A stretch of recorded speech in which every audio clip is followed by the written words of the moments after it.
Je m'appelle Cécile Gladel et je suis journaliste, mais aussi auteure, blogueuse, conférencière, recherchiste, chroniqueuse.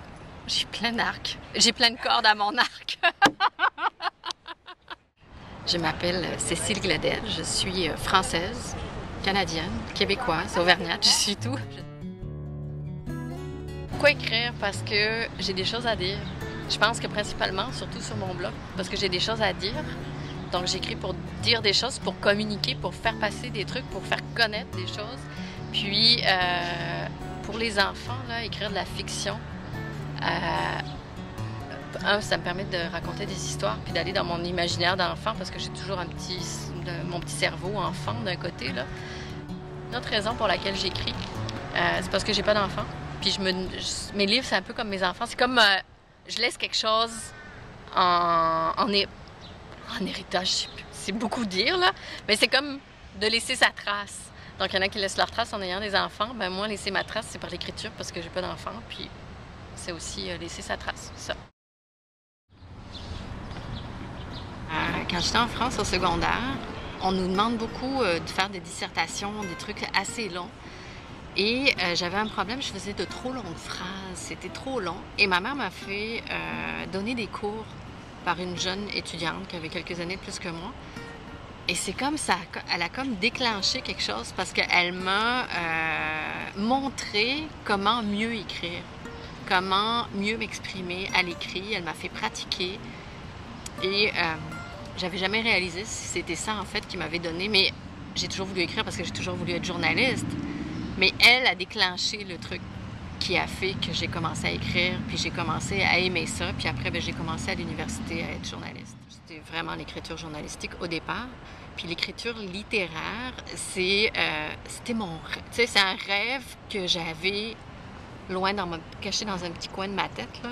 Puis on rêve de ça, là. Je me dis, un jour, je vais être capable d'aller plus loin, mais on n'ose pas.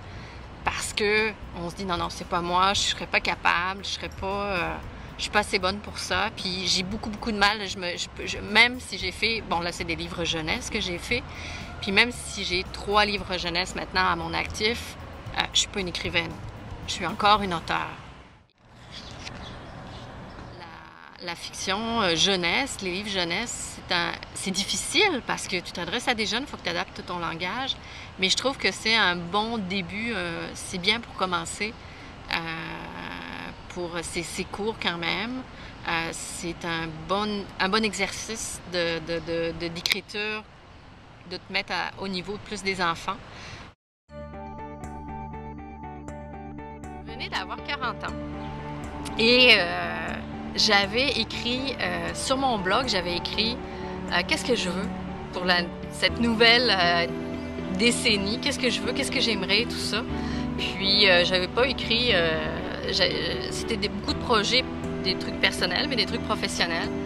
Puis je m'étais dit, j'aimerais ça aussi peut-être écrire mon premier livre. 2 semaines ou 3 semaines après avoir écrit ça, j'ai reçu un courriel d'Ingrid Romazaille, qui est maintenant mon éditrice. Et Ingrid me disait, est-ce que ça t'intéresserait d'écrire un guide sur l'environnement?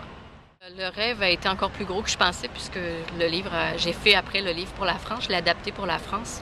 Puis pour moi, c'était vraiment comme un retour aux sources puisque presque 20 ans plus tard, je retournais dans mon pays avec un livre, dans le pays qui m'a vu naître, tout ça, mes origines. Mais donc c'était vraiment, ça a vraiment été un début de quarantaine pas mal écœurant. C'est une histoire de fidélité, je pense.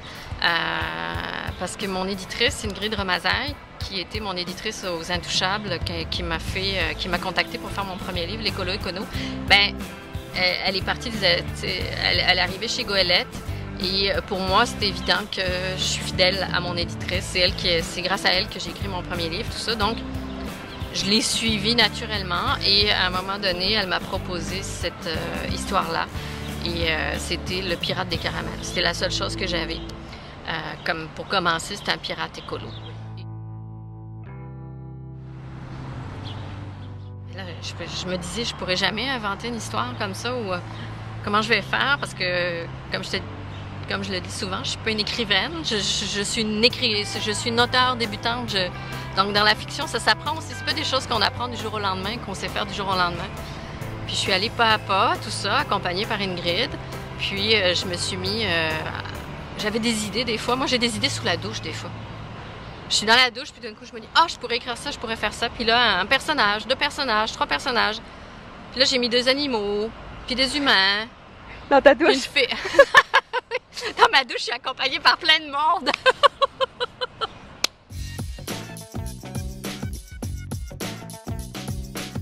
Généralement, je me suis aperçue, après avoir écrit mon premier Pirate des caramels, les idées me viennent dans le calme un peu. Faut laisser reposer son esprit. Puis moi, j'ai un esprit qui est toujours... J'ai comme un petit hamster, là. Je suis toujours en train de penser. J'ai des millions d'idées qui me viennent en tête, tout ça. Et je dois dire que c'est paradoxal à dire peut-être, mais pas du tout en même temps. La pratique du yoga m'a beaucoup aidée.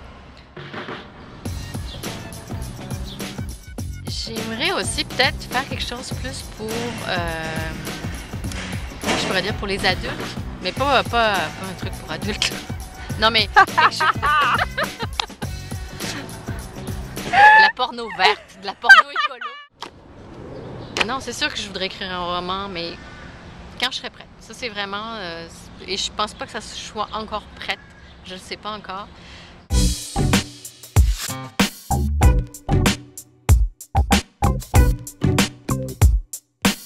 Autre chose à ajouter? Non.